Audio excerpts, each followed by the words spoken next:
إن الحمد لله نحمده ونستعينه ونستغفره ونعوذ بالله من شرور أنفسنا ومن سيئات أعمالنا من يهده الله فلا مضل له ومن يضلله فلا هادي له وأشهد أن لا إله إلا الله وأشهد أن محمدًا عبده ورسوله يا أيها الذين آمنوا اتقوا الله حق تقاته ولا تموتن إلا وأنتم مسلمون يا أيها الناس اتقوا ربكم الذي خلقكم من نفس واحدة وخلق منها زوجها وبث منهما رجالا كثيرا ونساء واتقوا الله الذي تساءلون به والأرحام إن الله كان عليكم رقيبا يا أيها الذين آمنوا اتقوا الله وقولوا قولا سديدا يصلح لكم أعمالكم ويغفر لكم ذنوبكم ومن يطع الله ورسوله فقد فاز فوزا عظيما أما بعد فإن خير الحديث كتاب الله وخير الهدي هدي محمد صلى الله عليه وسلم وشر الأمور محدثاتها وكل محدثة بدعة وكل بدعة ضلالة وكل ضلالة في النار. أعوذ بالله السميع العليم من الشيطان الرجيم. بسم الله الرحمن الرحيم.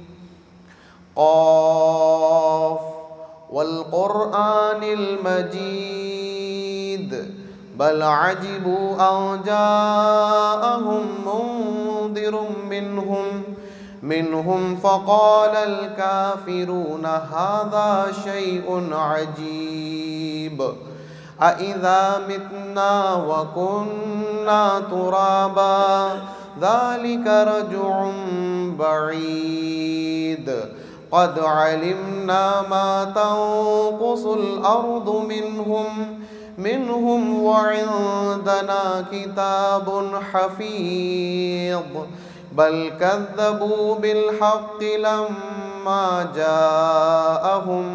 لما جاءهم فهم في أمر مريج أفلم ينظروا إلى السماء فوقهم كيف بنيناها وزيناها وما لها من فروج والأرض مددناها وألقينا فيها رواسي وأنبتنا فيها من كل زوج بهيج تبصرة وذكرى لكل عبد منيب ونزلنا من السماء ماء مباركا فأنبتنا به جنات وحب الحصيد والنخل باسقات لها طلع نضيد رزقا للعباد وأحيينا به بلدة ميتا كذلك الخروج كذبت قبلهم قوم نوح وأصحاب الرس وثمود وعاد وفرعون وإخوان لوط وأصحاب الأيكة وقوم تبع كل كذب الرسل فحق وعيد أفعينا بالخلق الأول بل هم في لبس من خلق جديد. قال الله تعالى في القرآن المجيد والفرقان الحميد. أعوذ بالله من الشيطان الرجيم. بسم الله الرحمن الرحيم. واعتصموا بحبل الله جميعا ولا تفرقوا رب اشرح لي صدري ويسر لي أمري واحلل عقدة من لساني يفقهوا قولي رب زدنی علما. حاضرین جمعہ، بزرگوں، بھائیوں، اسلامی ماں اور بہنوں اور عزیز بچوں، ہر طرح کی تعریف، توصیف، کبریائی، بڑائی اس اللہ رب العالمین کے لیے ہے حقیقت میں، جو ہمارا معبود برحق ہے، اس کے علاوہ اس کائنات میں کوئی بھی ملکیت نہیں رکھتا، وہی ہمارے رزق کا بھی مالک ہے، ہماری موت کا بھی مالک ہے، ہماری زندگی کا اور اس پوری کائنات کے ذرے ذرے کا وہ مالک ہے۔ اللہ کی مختصر سی حمد و ثنا کے بعد اس کے تمام انبیاء کرام و رسل پر اللہ رب العالمین کی طرف سے درود و سلام نازل ہوں، خاص طور پر ہمارے اور آپ کے آخری نبی و رسول محمد صلی اللہ علیہ وسلم پر اللہ رب العالمین بے شمار درود و سلام نازل فرمائے۔ آپ صلی اللہ علیہ وسلم کے بعد آپ کے پیارے صحابہ رضوان اللہ علیہم اجمعین، ان کے بعد تابعین، تبع تابعین، ائمہ کرام اور قیامت تک پیدا ہونے والے اللہ کے تمام نیک بندوں پر اللہ کی جانب سے رحمتیں برکتیں نازل ہوں۔ حضرات، اللہ کا بڑا شکر و احسان ہے کہ اللہ تعالیٰ نے ہم کو ایک مرتبہ پھر سے رمضان المبارک کا مہینہ عطا فرمایا ہے۔ اللہ رب العالمین سے یہ دعا کریں اور اس بات کی کوشش کریں کہ اس مہینے سے زیادہ استفادہ کریں، تاکہ ہم سب اللہ رب العالمین کی رحمتوں کے مستحق بن سکیں۔ اللہ تعالیٰ ہمارے گناہوں کو معاف فرمائے، ہم سے جو بھی ٹوٹی پھوٹی عبادتیں ہو جاتی ہیں اللہ انہیں قبول فرما لے۔ اس موقع کو غنیمت جانتے ہوئے کہ اللہ رب العالمین نے اس ماہ کے اندر، اس مہینہ کے اندر قرآن کا نزول شروع کیا، مناسب یہ معلوم پڑ رہا ہے کہ آپ کے سامنے اس مہینہ میں خاص طور پر رمضان کے فضائل تو آپ سنتے ہی رہتے ہیں ماشاءاللہ، اس کے مسائل بھی، کچھ ایسی باتیں بھی آپ کے سامنے رکھی جائیں جو اسلام کی بنیادوں میں سے ہیں اور جن کو سمجھنا اور جاننا ہم مسلمانوں کے لیے بہت ضروری ہے، خاص طور پر اس وقت کے لیے اور آنے والے زمانے اور آنے والے دور کے لیے۔ میری مراد اور میرا آج کا موضوع یہ ہے کہ ہم مسلمان اتنے زیادہ فرقوں میں کیسے بٹ گئے، یا فرقے مسلک کیسے پیدا ہو جاتے ہیں، آخر وہ ہماری کون سی کمیاں ہیں کہ اللہ تعالیٰ نے تو ہم کو ایک امت بنا کر بھیجا تھا۔ آدم علیہ السلام سے شروعات ہوئی اس کائنات کی، اس دنیا کی اور نبوت کی، لیکن آج کا یہ وقت ہے کہ ہم مسلمان اس قدر بڑھ چکے ہیں، اس قدر ٹوٹ چکے ہیں، اس قدر ٹکڑیوں میں بڑھ چکے ہیں کہ ایک عام انسان کو ان کے ٹکڑوں کو شمار کرنا بھی مشکل ہے۔ کتنی طرح کی ذہنیتیں، کتنے طرح کے عقائد ہیں، حالانکہ اللہ رب العالمین نے قرآن کریم کے اندر فرمایا وَاعْتَصِمُوا بِحَبْلِ اللَّهِ جَمِيعًا۔ اے مومنو، اے قرآن کے ماننے والے لوگوں، اللہ تعالیٰ کی رسی کو مضبوطی سے تم سب مل کر تھام لو، وَلَا تَفَرَّقُوا، اور ٹکڑوں میں مت بٹو، گروہوں میں مت بٹو۔ تو آج کے اس خطبے میں انشاءاللہ اس بات کی مختصر طور پر کوشش کی جائے گی کہ آپ کے سامنے وہ اسباب بیان کیے جائیں جن کے بنا پر یہ امت ٹکڑوں میں بٹ گئی ہے۔ آپ تمام سے گزارش ہے کہ ان باتوں پر توجہ دیں گے انشاءاللہ تو آپ کو فائدہ ہوگا، اور اس بات کی کوشش کریں کہ باتوں کو سمجھیں اور جتنی باتیں آپ کو سمجھ میں آ جائیں ان کو دوسروں تک پہنچائیں۔ یہ ہم میں سے ہر شخص کی ذمہ داری ہے۔ آئیے ہم شروعات کرتے ہیں۔ سب سے پہلی وجہ جس کے بنا پر گروہ بندی شروع ہوتی ہے، فرقہ وارانہ ماحول پیدا ہوتا ہے، وہ ہے جہالت، علم سے دوری، مسلمانوں کا کتاب و سنت سے دور ہو جانا اور صرف سنی سنائی باتوں پر اطمینان کر لینا اور اسی کو دین مان لینا۔ آئیے ہم اس کے لیے آپ کے سامنے ایک آیت کریمہ پیش کرتے ہیں۔ سورہ اعراف کی آیت نمبر 138 ہے۔ اللہ رب العالمین نے فرمایا وَجَاوَزْنَا بِبَنِي إِسْرَائِيلَ الْبَحْرَ فَأَتَوْا عَلَىٰ قَوْمٍ يَعْكِفُونَ عَلَىٰ أَصْنَامٍ لَهُمْ قَالُوا يَا مُوسَىٰ اجْعَل لَنَا إِلَٰهًا كَمَا لَهُمْ آلِهَةٌ قَالَ إِنَّكُمْ قَوْمٌ تَجْهَلُونَ۔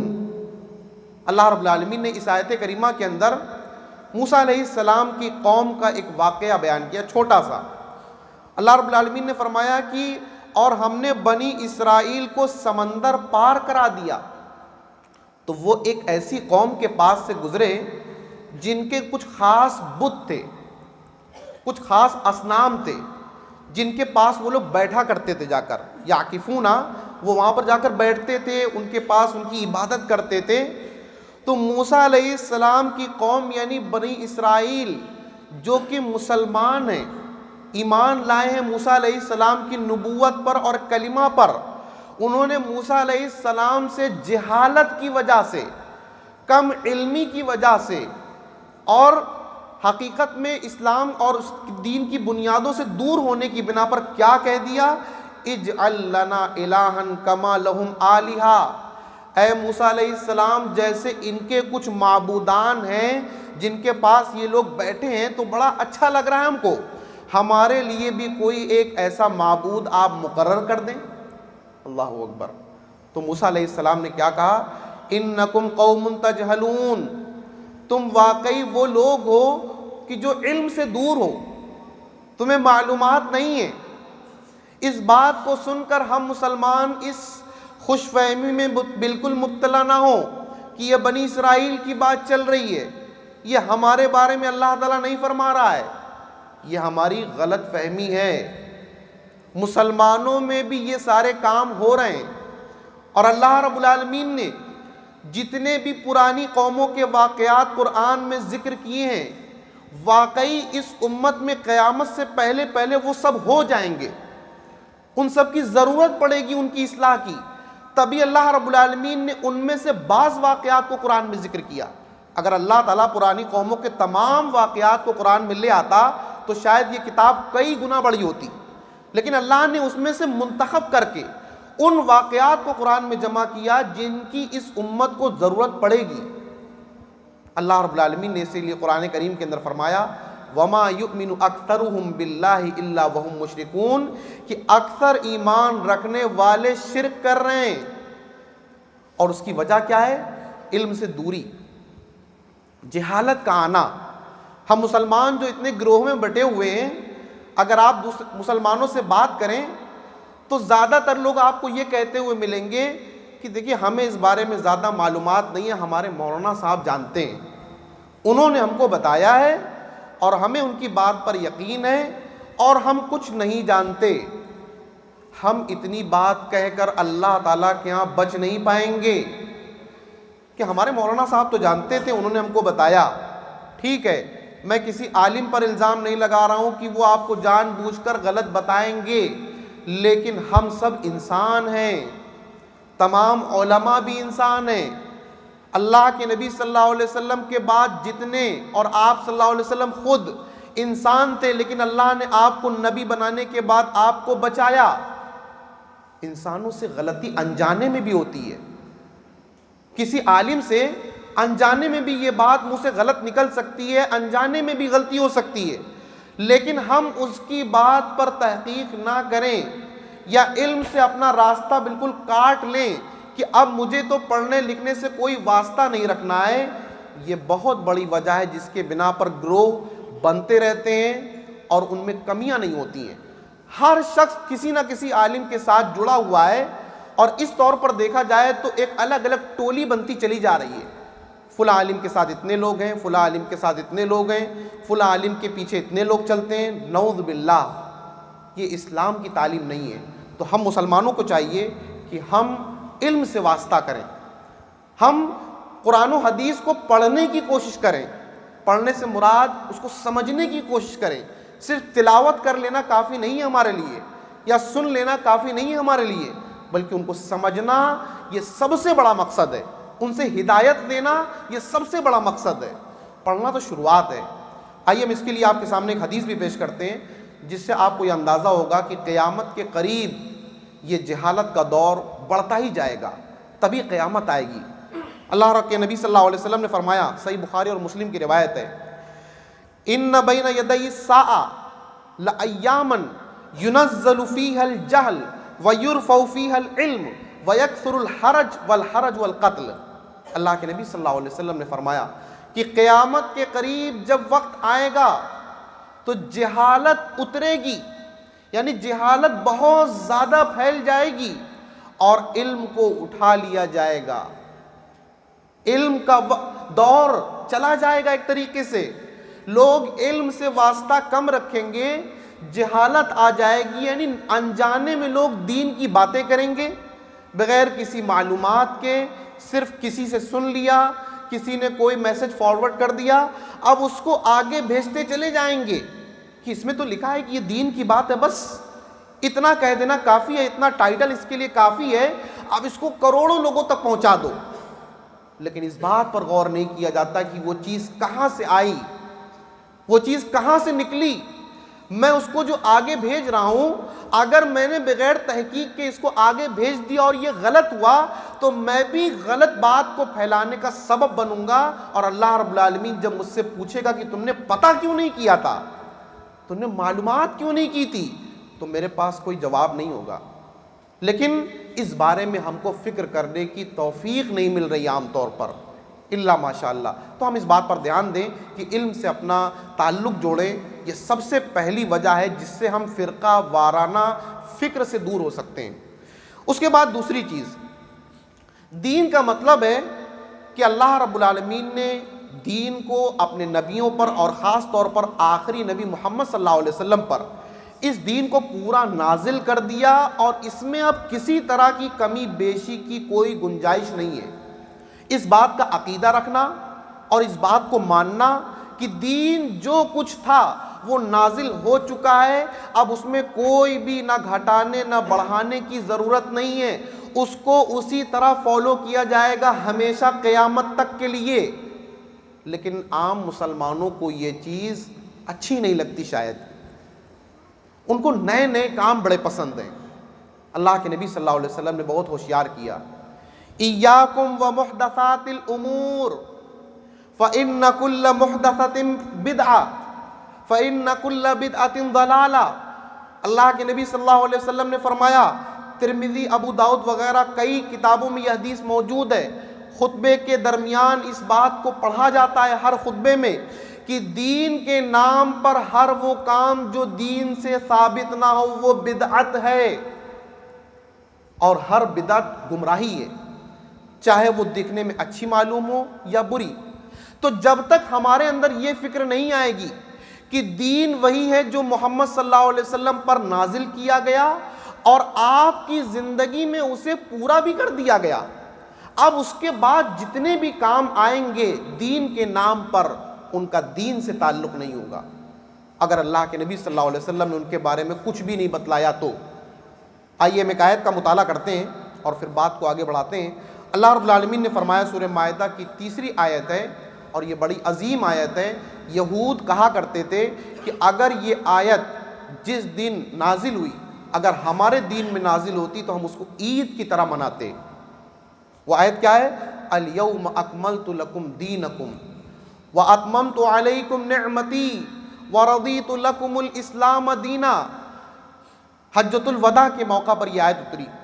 اللہ رب العالمین نے فرمایا، آج کے دن میں نے تمہارے لیے تمہارا دین مکمل کر دیا، وَأَتْمَمْتُ عَلَيْكُمْ نِعْمَتِي، اور تمہارے اوپر اپنی نعمت کو مکمل کر دیا، وَرَضِيتُ لَكُمُ الْإِسْلَامَ دِينًا، اور تمہارے لیے دین کے اعتبار سے اسلام کو پسند کر لیا۔ تو لہٰذا مسلمانوں، اب دین مکمل ہو جانے کے بعد دین کے نام پر جو بھی چیزیں پیدا کی گئیں بعد میں اور قیامت تک پیدا ہوتی رہیں گی، ان سے بچنا بہت ضروری ہے۔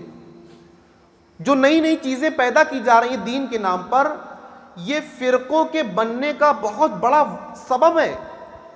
اگر ہم صرف وہیں پر رہتے جہاں تک اللہ کے نبی صلی اللہ علیہ وسلم ہم کو چھوڑ کر گئے تھے اس دنیا سے، تو ہم اسی دین پر برقرار رہتے، لیکن ہم کو وہاں سے ہٹانے کی بہت کوششیں کی گئیں۔ دشمنان اسلام نے اسلام کو برباد کرنے کے لیے بہت کوشش کی، اور ان کوششوں کی بنا پر بہت سے مسلمان بھٹک بھی گئے، اس اصل دین سے ادھر ادھر بھی ہو گئے۔ ان کا عقیدہ یہ بدل چکا کہ دین بعد میں بھی جو پیدا ہوئی چیزیں ہیں وہ بھی دین ہے، کیونکہ یہ دیکھنے میں اچھی لگ رہی ہیں۔ اس میں بھی تو قرآن پڑھا جا رہا ہے، اس میں بھی تو نمازیں پڑھی جا رہی ہیں، اس میں بھی تو صدقات کیے جا رہے ہیں، اس میں بھی تو لوگوں کے ساتھ اچھے برتاؤ کیے جا رہے ہیں۔ نہیں میرے بھائیوں، ہر اچھا دکھنے والا کام دین نہیں ہو سکتا جب تک کہ اللہ اس کے رسول صلی اللہ علیہ وسلم اس کے بارے میں وضاحت نہ فرما دے۔ ہر اچھا دکھنے والا کام دین نہیں ہو سکتا جب تک کہ اللہ اس کے رسول صلی اللہ علیہ وسلم اس کے بارے میں وضاحت نہ دے دیں کہ ہاں یہ چیز کرو، اس سے بچو، اس کو کرنے سے فائدہ ہے، اس کو کرنا چاہیے۔ جب تک وضاحت نہ مل جائے وہ دین میں وہ چیز شامل نہیں ہوگی، چاہے وہ کوئی بھی کہے، میں کہوں، کوئی بھی کہے، کوئی بھی عالم کہے، وہ دین میں شامل نہیں ہو سکتی۔ تیسری وجہ کیا ہے جس کے بنا پر گروہ بندیاں ہوتی ہیں، فرقے بنتے ہیں؟ تیسری وجہ ہے کہ اللہ تعالیٰ کے قول اور اس کے رسول صلی اللہ علیہ وسلم کے قول پر اپنی رائے کو ترجیح دینا۔ مثال کے طور پر، یہ مثال میں بارہا دیتا ہوں کیونکہ مسلمانوں کے اندر یہ فکر پیدا نہیں ہوئی ابھی تک، عام طور کی میں بات کر رہا ہوں۔ قرآن جو اللہ تعالیٰ کی کتاب ہے، اس کو سمجھنے کا طریقہ ہماری عقل نہیں ہے۔ اگر ہم کبھی ترجمہ اٹھا کر پڑھتے ہیں، مثال کے طور پر بہت ساری باتیں اس کتاب کے اندر آتی ہیں، ہم وہاں پر کبھی بھی اپنے دماغ سے کسی بات کو نہ سمجھیں کہ اس لفظ کا یہ مطلب ہوگا، اس لفظ کا یہ مطلب ہوگا، بلکہ اللہ رب العالمین نے اپنی کتاب کی تشریح کرنے کے لیے اپنے رسول محمد صلی اللہ علیہ وسلم کو نازل کیا، رسول کے طور پر بھیجا کہ آپ کو اس قرآن کی وضاحت کرنی ہے، اپنے عمل کے ذریعہ، اپنی تقریرات کے ذریعہ، اپنی باتوں کے ذریعہ۔ اب کوئی شخص قرآن کے لفظ، مثال کے طور پر الصلاۃ، جس کا ترجمہ ہم لوگ کرتے ہیں نماز، آپ مسلمانوں کا اگر جائزہ لیں تو بہت سے ایسے لوگ آپ کو شاید یہاں نہ ملیں اور بھی دوسری جگہوں پر مل جائیں گے جو کہتے ہیں یہ صلاح نہیں ہے جو ہم لوگ پڑھ رہے ہیں، صلاح کوئی اور چیز ہے۔ کوئی کہتا ہے کہ جو اللہ رب العالمین نے حج کہا ہے یہ وہ حج نہیں جو ہم لوگ کر رہے ہیں، دوسرا مطلب ہے اس کا، نعوذ باللہ۔ ہمیشہ یاد رکھیں، قرآن اور حدیث جو دین کی بنیادیں ہیں، ان کی تشریح اپنی عقل سے نہیں کی جائے گی، ان کی تشریح خود انہی دونوں میں موجود ہیں۔ حتیٰ کہ بعض احادیث ایسی بھی ملیں گی آپ کو جن کی تشریح قرآن میں ہے، بعض آیات آپ کو ایسی ملیں گی جن کی تشریح احادیث میں ہے۔ یہ دونوں ایک ہی چیزیں ہیں، یہ دونوں وحی ہیں، فرق اتنا ہے کہ جو قرآن ہے اس کا لفظ بھی اللہ کا ہے اور معنی بھی اللہ کا ہے، لیکن جو حدیث یعنی سنت ہے اس کا معنی اللہ کی طرف سے اللہ کے نبی صلی اللہ علیہ وسلم کے دل پر اترا اور آپ نے اس کو اپنے انسانی الفاظ میں ادا کیا، صرف اتنا فرق ہے۔ یہ دونوں وحی ہیں، یہ دونوں وحی ہیں، یہ دونوں ایک دوسرے کے ساتھ مل کر مکمل اسلام کی صورت پیش کرتی ہیں۔ اللہ رب العالمین ہمیں اس بات کو سمجھنے کی توفیق عطا فرما۔ رائے کو اپنی کتاب و سنت یا اللہ اور اس کے رسول سے آگے بڑھانا یہ گمراہی کی وجہ ہے۔ آئیے اس کے لیے میں ایک آیت آپ کے سامنے پیش کر کے اپنی بات کو آگے بڑھاؤں گا۔ سورہ حجرات میں اللہ رب العالمین نے فرمایا، یا ایھا الذین آمنوا لا ترفعوا اصواتکم فوق صوت النبی، اے ایمان والو اپنی آوازوں کو اللہ کے نبی محمد صلی اللہ علیہ وسلم کی آواز سے اوپر مت کرنا، وَلَا تَجْهَرُوا لَهُ بِالْقَوْلِ كَجَهْرِ بَعْضِكُمْ لِبَعْضٍ، اور جس طرح تم ایک دوسرے سے تیز آواز میں بات کر لیتے ہو ویسے اللہ کے نبی سے بات مت کرنا۔ أَن تَحْبَطَ أَعْمَالُكُمْ، اگر ایسا کرو گے تو تمہارے اعمال برباد ہو جائیں گے، وَأَنْتُمْ لَا تَشْعُرُونَ، اور تمہیں معلوم بھی نہیں ہوگا، تمہیں معلوم بھی نہیں ہوگا، تمہارے اعمال بھی برباد ہو جائیں گے۔ یہ کب ہوگا؟ جب تم اپنی آوازوں کو اللہ کے رسول کی آواز سے اوپر کرو گے اور آپ سے تیز آواز میں بات کرو گے جیسے ایک دوسرے سے بات کرتے ہو۔ ظاہر سی بات ہے جب اللہ کے نبی صلی اللہ علیہ وسلم ہمارے درمیان موجود تھے اس وقت تو یہ سامنے کی بات ہے، لیکن جب آپ صلی اللہ علیہ وسلم انتقال کر گئے، آپ بھی اس دنیا سے موت سے ہمکنار ہوئے، اس کے بعد کیا یہ آیت منسوخ ہو گئی ہے؟ نعوذ باللہ، نہیں، یہ آیت قیامت تک کے لیے۔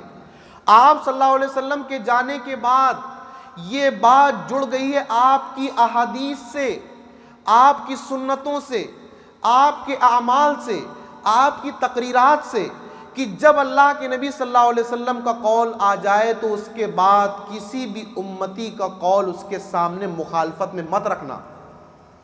جب آپ صلی اللہ علیہ وسلم کا عمل آ جائے تو اس عمل کے سامنے یہ جرات بھی مت کر لینا کہ تم کسی امتی کا قول مخالفت میں رکھ دو. اگر ایسا کرو گے جانتے بوجھتے سمجھدار ہوتے ہوئے بھی انجانے میں اگر کر دیا تو اللہ معاف کرے, لیکن اگر جانتے بوجھتے تم نے یہ کام کیا تو تمہارے اعمال برباد ہو جائیں گے. جتنا بھی کر کے آئے ہو پیچھے وہ سب ختم ہو جائیں گے اور پتہ بھی نہیں چلے گا. کوئی ہنگامہ نہیں ہوگا کہ تمہارے اعمال برباد ہو گئے تو کوئی ایسی آواز ہوئی پتہ چل جائے تم کو, کوئی ایسی اطلاع تم کو الرٹ مل جائے, کچھ نہیں پتہ چلتا. جب عقیدہ انسان کا بدلتا ہے تو کوئی بات نہیں پتہ چلتی اور اعمال برباد ہو جاتے ہیں. تو ہم اس بات پر توجہ دیں کہ ہم اللہ اور اس کے رسول کی باتوں کے سامنے کبھی بھی اپنی رائے کو ترجیح دینے کی کوشش نہ کریں, چاہے ہماری حیثیت معاشرے میں کتنی بڑی کیوں نہ ہو, لوگ ہمیں کتنی زیادہ اہمیت کیوں نہ دیتے ہوں, لوگ عزت کیوں بہت زیادہ نہ کرتے ہوں, لیکن اللہ اور اس کے رسول سے بڑھ کر اس دنیا اور کائنات کے اندر کسی کی نہ عزت ہے نہ ہو سکتی ہے. عمر رضی اللہ عنہ نے ایک بہت زبردست بات کہی ہے اور اس بات کو میں آپ کے سامنے پیش کر رہا ہوں. بہت سے لوگ جو رائے پر چلنے کی کوشش کرتے ہیں ان کے نگاہ میں یہ بہت عقل مندی کی بات ہے کہ ہم اپنے دماغ سے دین کو سمجھتے ہیں, اور ایسے لوگوں کی بعض دفعہ بعض لوگ تعریف بھی بہت کرتے ہیں کہ ان کے پاس اتنی منطق, اتنا فلسفہ, اتنا دماغ, اتنا معقولات پہ مہارت ہے کہ وہ مسائل کو اپنے دماغ سے حل کر دیتے ہیں. میرے بھائیو, یہ اس کے دماغ کی مہارت تو ہو سکتی ہے لیکن یہ دینداری بالکل نہیں ہے, یہ گمراہی کا سبب ہے. عمر رضی اللہ عنہ نے فرمایا, عقیدہ واسطیہ کی جو شرح ہے اس شرح کے اندر یہ قول عمر رضی اللہ عنہ کا موجود ہے, میں آپ کے سامنے پڑھ رہا ہوں. اصحاب الرأی اعداء السنن, رائے رکھنے والے یعنی رائے کو دین سمجھنے والے یہ سنتوں کے دشمن ہیں. اصحاب الرأی اعداء السنن, رائے کو دین سمجھنے والے سنتوں کے دشمن ہیں. آیتہم الاحادیث ان یحفظوها, احادیث نے ان کو تھکا دیا ہے کہ وہ ان کو یاد نہیں کرتے, احادیث کو یاد کرنے کی انہیں توفیق نہیں ہوتی. وتفلتت منہم ان یعوها, اور وہ اس کو محفوظ کرنے سے کوتاہ ہیں, اس میں ان کا دل نہیں لگتا. رائے کے سامنے احادیث کے ذخیرے کو دیکھنا, ان کا مطالعہ کرنا, اس میں ان کا دل نہیں لگتا, وہ ان کو یاد نہیں کرتے. وَاسْتَحْيَوْا حِينَ سُئِلُوا أَن يَقُولُوا لَا نَعْلَمُ, اور انہیں شرم محسوس ہوتی ہے اس وقت جب ان سے مسائل پوچھے جاتے ہیں یہ کہنے سے کہ ہم نہیں جانتے. مطالعہ نہیں کیا ہے, کسی نے مسئلہ پوچھ لیا, اب اصحاب الرائے کا کام کیا ہوتا ہے, اپنے دماغ سے مسئلے کا حل بتا دیا, ایسا تو پھر ایسا ہوگا. معلومات نہیں ہے, شرم محسوس ہو رہی کہ کیسے ہی کہوں کہ مجھے آتا نہیں ہے, بتا دیا مسائل. اور ہوا کیا پھر آگے, فَآرَضُ السُّنَنَ بِرَأْيِهِمْ, تو انہوں نے سنتوں کو ٹکرا دیا اپنی رائے سے, انہوں نے سنتوں کو اپنی رائے سے ٹکرا دیا. فَإِيَّاكُمْ وَإِيَّاهُمْ, تو لوگوں تم ان سے بچو اور ان سے اپنے آپ کو دور رکھو. یہ عمر رضی اللہ عنہ نے فرمایا. بلکہ ایک اور بات بھی آگے کہی اسی کی وضاحت کرتے ہوئے, اعلام الموقعین کتاب کے اندر بھی یہ عبارت موجود ہے عمر رضی اللہ عنہ کی, اور لفظ کے فرق سے کہ فَقَالُوا بِالرَّأْيِ فَضَلُّوا وَأَضَلُّوا, تو ان سے جب فتویٰ پوچھا گیا اور معلومات احادیث کی نہیں تھی, اصل دین کی معلومات نہیں تھی, تو انہوں نے کیا کیا, رائے سے فتویٰ دیا, دماغ چلایا اور فتویٰ دے دیا, سامنے والے کو مطمئن کر کے واپس کر دیا, خود بھی گمراہ ہوئے اور لوگوں کو بھی گمراہ کر دیا. تو جب بھی رائے کو کتاب و سنت پر ترجیح دی جاتی ہے اس وقت فرقے جنم لیتے ہیں, گمراہی پھیلتی ہے. شریعت کے اندر اتنی اجازت تو ہے کہ جب تک آپ کے پاس کتاب و سنت کا علم نہیں ہے اور آپ سے کسی نے مسئلہ پوچھا, آپ نے دلائل پر اس خاص مسئلے کی دلیل آپ کے پاس نہیں تھی, آپ نے دوسرے دلائل کو دیکھتے ہوئے اگر کوئی حل بتانا ضروری ہے, ایسا وقت ہے, آپ نے اگر بتلا بھی دیا لیکن یہ آپشن رکھنا ضروری ہے کہ اس کے بارے میں مجھے کوئی حدیث نہیں معلوم ہے, اگر معلوم ہو جائے تو اس کو لے لینا, یہ میری رائے ہے, اس کو رد کرنا آپ کا بالکل پاور ہے.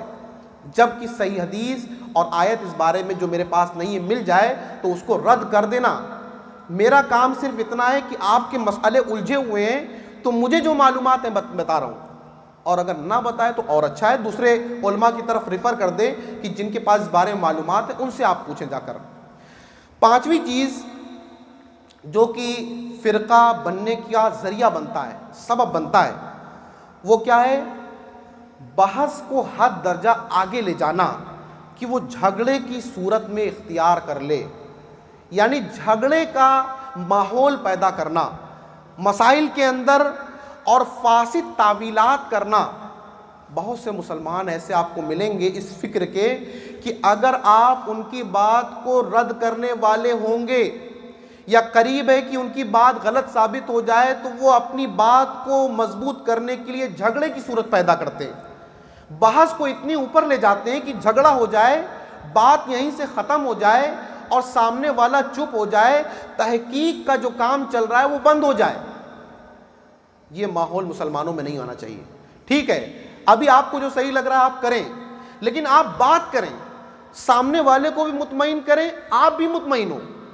جو آپ کر رہے ہیں, اگر آپ کو اطمینان ہے کہ کتاب و سنت پر آپ چل رہے ہیں تو آپ کو اطمینان ہونا چاہیے, اور سامنے والے کو بھی اطمینان ہونا چاہیے کہ میں جو کر رہا ہوں صحیح کر رہا ہوں. لیکن اگر دونوں میں فرق ہے تو یہ فرق کیوں ہے, اس کو مٹانا چاہیے, اس کے بارے میں بات کرنی چاہیے, غور کرنا چاہیے نیت صاف کر کے کہ آخر یہ فرق کیوں ہے. لیکن ہم مسلمانوں کو اس کی توفیق عام طور پر نہیں مل پا رہی ہے, ہم وہ چاہ نہیں رہے. شاید ہم سوچ رہے ہیں کہ ہمیں پکا پکایا کھانا مل جائے, ہمیں اتنا کہنے کو مل جائے کہ مجھے یہ کرنا ہے, یہ نہیں کرنا ہے, اب میں اپنی دنیاوی زندگی کے لیے کوشش کروں گا, میرے پاس اتنا وقت نہیں ہے. تو میرے بھائیوں, ایسا سوچنا یہ گمراہی کی وجہ ہے. یہ جو فرقے پنپ رہے ہیں اور ان کو تقویت مل رہی ہے, اور دنیا کے لوگ ہمارے ان فرقوں میں بٹے ہونے کے بنا پر ہمارا استحصال کر رہے ہیں, ہم سے فائدہ اٹھا رہے ہیں, ہماری کمزوریوں سے وہ فائدہ اٹھا رہے ہیں, اور ہم ہیں کہ اپنی کمزوریوں کو دور نہیں کرنا چاہتے, ہم ان کو اور بڑھاوا دے رہے ہیں. ہمیں اچھا لگتا ہے شاید یہ سب اس طریقے سے بٹے رہنا, ٹکڑیوں میں دور دور رہنا, کسی کی بات نہ سننا, غور نہ کرنا. آخر میں اپنی کچھ باتوں کو رکھ کر میں اپنی بات ختم کروں گا. باتیں کئی ہیں اس میں, لیکن انشاءاللہ اگلے کسی موقع پر آپ کے سامنے رکھی جائے گی. اللہ رب العالمین نے ایک آیت ہے قرآن کی, سورہ آل عمران کی 7 نمبر کی آیت. اس آیت میں اللہ رب العالمین نے ایک اصول دیا ہے ہم کو کہ ہمیں کتاب و سنت پر کہاں تک غور کرنا ہے اور کہاں پر رک جانا ہے. اگر نہیں رکیں گے وہاں پر تو ہم گمراہ ہو سکتے ہیں. وہ چیزیں کتاب و سنت کے اندر ہیں کیوں؟ آزمائش کے طور پر. ان کو متشابہات کہا جاتا ہے. اگر کوئی مسلمان دین کا علم حاصل کرنے کی شروعات کرے اور متشابہات کے پیچھے پڑ گیا تو وہ گمراہ ہو سکتا ہے. مثال کے طور پر اللہ رب العالمین عرش پر ہے. اب اللہ تعالیٰ عرش پر کیا کر رہا ہے یہ سوچنا ہی گمراہی کی وجہ ہے. لیکن اگر کسی کو زیادہ شوق چڑھ گیا کہ میں تو معلومات کر کے رہوں گا, وہ گمراہ ہو جائے گا.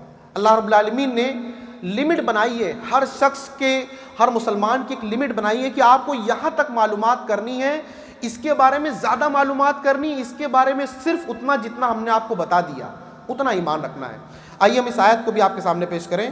اللہ رب العالمین نے فرمایا هو الذی انزل علیک الکتاب منہ آیات محکمات, وہی وہ ذات ہے جس نے آپ کے اوپر کتاب یعنی قرآن کو اتارا, اس میں بعض آیات بالکل واضح ہیں جن پر عمل کرنا سمجھنا بالکل واضح. ہن ام الکتاب, یہی کتاب کی اصل ہے, یعنی وہ مین حصہ ہے جن پر عمل کرنا ہے. وَأُخَرُ مُتَشَابِهَاتٌ, اور دوسری کچھ آیات متشابہات بھی ہیں, غیر واضح ہیں. فَأَمَّا الَّذِينَ فِي قُلُوبِهِمْ زَيْغٌ فَيَتَّبِعُونَ مَا تَشَابَهَ مِنْهُ, تو جن کے دلوں کے اندر کجی ہے, بیماری ہے, یعنی فتنہ کرنے کا ایک شوشہ جن کے اندر مادہ ہے, وہ کیا کرتے ہیں, وہ اس قرآن کی متشابہات کو اٹھا کر پیش کرتے ہیں سب کے سامنے اور اس پر بات شروع کرتے ہیں, اس پر ڈسکشن شروع کرتے ہیں, ابتغاء تأویلی, اس کے مطلب کو جاننے کے مقصد سے. وما یعلم تأویلہ الا اللہ, حالانکہ ان آیات کا علم صرف اللہ تعالیٰ کے پاس ہے. والراسخون فی العلم یقولون آمنا بی، اور جو لوگ علم میں مضبوط ہوتے ہیں وہ کہتے ہیں کہ ہمیں اتنے ہی پر ایمان رکھنا ہے، جتنا اللہ نے بتا دیا ہے ہمیں اتنا ہی ماننا ہے، اس کے آگے نہ ہمیں بتایا گیا اور نہ ہمیں آگے بڑھنے کے لیے کہا گیا، ہمیں یہیں پر رکنے کے لیے کہا گیا ہے۔ کل من عند ربنا، یہ سب ہمارے رب کی طرف سے آزمائش ہے۔ وما یذکر الا اولو الالباب، اور عقل مند لوگ ہی نصیحت حاصل کرتے ہیں۔ تو یہاں تک کی باتوں سے خلاصہ کے طور پر آپ کو یہ معلوم ہوا ہوگا کہ آخر ایسی کون کون سی وجوہات ہیں جن کے بنا پر ہم مسلمان گمراہی کے شکار ہو جاتے ہیں، فرقوں میں بڑھ جاتے ہیں، دوریاں ہوتی ہیں ہمارے درمیان۔ مختصراً خلاصے کے طور پر سمجھ لیں کہ آپس میں لڑائی جھگڑے کی شکل کبھی بھی مسلکی طور پر نہیں بنانی چاہیے، صرف بہت سنجیدہ انداز میں آپ اپنے دلائل رکھیں، ایک مجلس میں بات نہیں ہو رہی ہے پھر بیٹھیں، جو معلومات نہیں اس کے بارے میں کہیں مجھے نہیں معلوم ہے، یہ دین کا مسئلہ ہے، میں اپنی طرف سے نہیں بول سکتا ہوں، گنہگار ہو جاؤں گا۔ رائے کو اپنی کتاب و سنت کے سامنے بالکل ختم کر دینا ہے، اس کی حیثیت نہیں سمجھنی ہے، اور دین میں یہ جذبہ رکھنا ہے کہ جتنا اللہ اس کے رسول صلی اللہ علیہ وسلم نے بتا دیا، جہاں تک دین مکمل ہو چکا تھا وہی دین ہے، اس کے بعد دین کے نام پر جو چیزیں پیدا کی گئیں ان کا دین سے تعلق نہیں ہے، اور اسی طرح ہمیں علم سے واسطہ رکھنا ہے۔ اللہ رب العالمین ہمیں ان باتوں کو سمجھنے کی توفیق عطا فرما، آمین۔ اور اللہ رب العالمین ہم سے جو بھی غلطیاں ہو جاتی ہیں اللہ انہیں معاف فرمائے۔ اللہ رب العالمین مسلمانوں کو کتاب و سنت کی بنیاد پر متحد ہونے کی توفیق عطا فرما، ان کو اپنے آگے کی راہ کو طے کرنے کی توفیق عطا فرما، آمین۔ وآخر دعوانا ان الحمد للہ رب العالمین۔